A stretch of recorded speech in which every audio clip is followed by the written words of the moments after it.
कक्षा 7 के बच्चे ध्यान देंगे।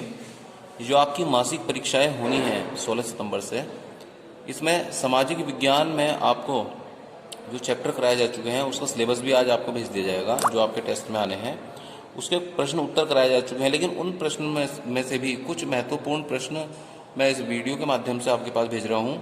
आप इनकी बहुत अच्छे से तैयारी करें, जिससे क्योंकि ये प्रश्न आपके लिए जो आपका टेस्ट होगा उसमें काफ़ी हेल्पफुल साबित होंगे।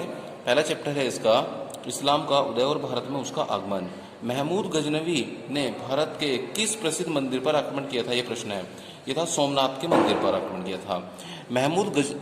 तहकीक ए हिंद पुस्तक के लेखक का नाम बताइए। अल बरूनी, ये पुस्तक अल बरूनी ने लिखी थी। महमूद गजनवी ने भारत पर कितनी बार आक्रमण किया था? 17 बार आक्रमण किया था। इस्लाम धर्म के संस्थापक या पैगंबर का नाम बताइए। हजरत मोहम्मद साहब इस्लाम धर्म के संस्थापक या पैगंबर थे। मोहम्मद साहब का जन्म कहाँ हुआ था? इनका जन्म सऊदी अरब में हुआ था। भारतीयों ने अरबों से क्या सीखा? भारतीयों ने अरबों से कागज बनाना सीखा था, समोसा बनाना सीखा था, सूत काटना सीखा था, सलवार कमीज पहनना सीखा था। अरबों ने भारतीयों से क्या सीखा? अरब लोगों ने भारतीयों से ज्योतिष का ज्ञान सीखा, शतरंज का खेल सीखा, गणित का ज्ञान उन्होंने भारतीयों से सीखा और चिकित्सा पद्धति भी उन्होंने भारतीयों से ही सीखी। इसका मतलब ये नहीं है कि उनके पास पहले चिकित्सा का ज्ञान नहीं था, लेकिन और कुछ नया। पार्ट 2, सल्तनत काल की शुरुआत। दिल्ली सल्तनत का वास्तविक संस्थापक किसे माना जाता है? इल्तुतमिश को दिल्ली सल्तनत का वास्तविक संस्थापक माना जाता है। 40 गुलाम सरदारों का संगठन किस शासक ने बनाया था? इल्तुतमिश ने 40 गुलाम सरदारों का संगठन बनाया था। लाख बख्श के नाम से किसे जाना जाता है? कुतुबुद्दीन ऐबक को लाख बख्श के नाम से जाना जाता है, क्योंकि ये लाखों का दान करता था गरीब लोगों को। भारत की प्रथम महिला शासक कौन थी? रज़िया सुल्तान भारत की प्रथम महिला शासक थी। सल्तनत काल में सिजदा व पापोश प्रथा किसने प्रारंभ की थी? ये बलबन ने प्रारंभ की थी। कुतुब मीनार को किसने पूर्ण कराया था? इल्तुतमिश ने कुतुब मीनार को पूर्ण कराया था, लेकिन कुतुबुद्दीन ऐबक ने इसे प्रारंभ किया था। इसके बाद आपका चैप्टर 3, सल्तनत का विस्तार, खिलजी वंश। खिलजी वंश का संस्थापक कौन था? जलालुद्दीन खिलजी को खिलजी वंश का संस्थापक माना जाता है।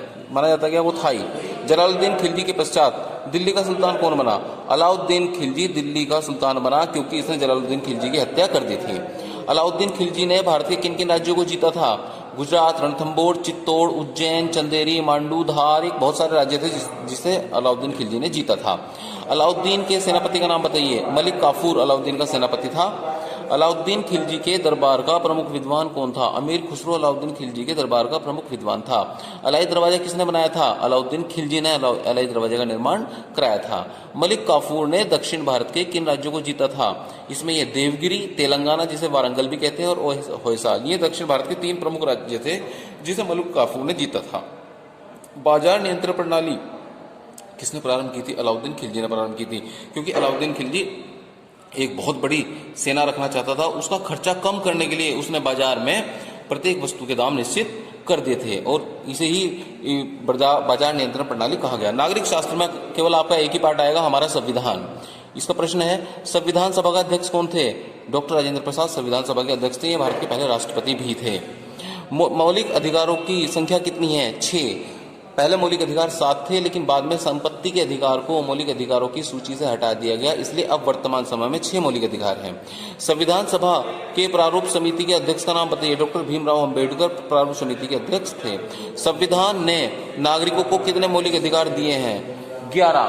पहले संविधान ने नागरिकों को 10 मौलिक अधिकार दिए थे, लेकिन बाद में एक और जोड़ दिया गया। इस प्रकार से 11 मौलिक कर्तव्य नागरिकों को दिए गए हैं भारत के संविधान में।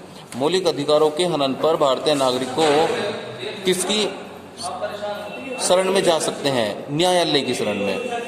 पंथ निरपेक्ष किसे कहते हैं? धर्म या जाति के आधार पर भेदभाव न करना पंथ निरपेक्ष कहलाता है। समानता का अधिकार क्या है? सभी नागरिकों को एक समान अधिकार देना समानता का अधिकार है। मानवाधिकार दिवस कब मनाया जाता है? ये 10 दिसंबर को मनाया जाता है। भारत का संविधान कब लागू हुआ था? 26 जनवरी 1950 को भारत का संविधान लागू हुआ था। सभी बच्चे इन प्रश्नों को भी अच्छे से याद करें, और इनके अतिरिक्त जो आपको प्रश्न कराए जा चुके हैं उन्हें भी अच्छे से याद करें।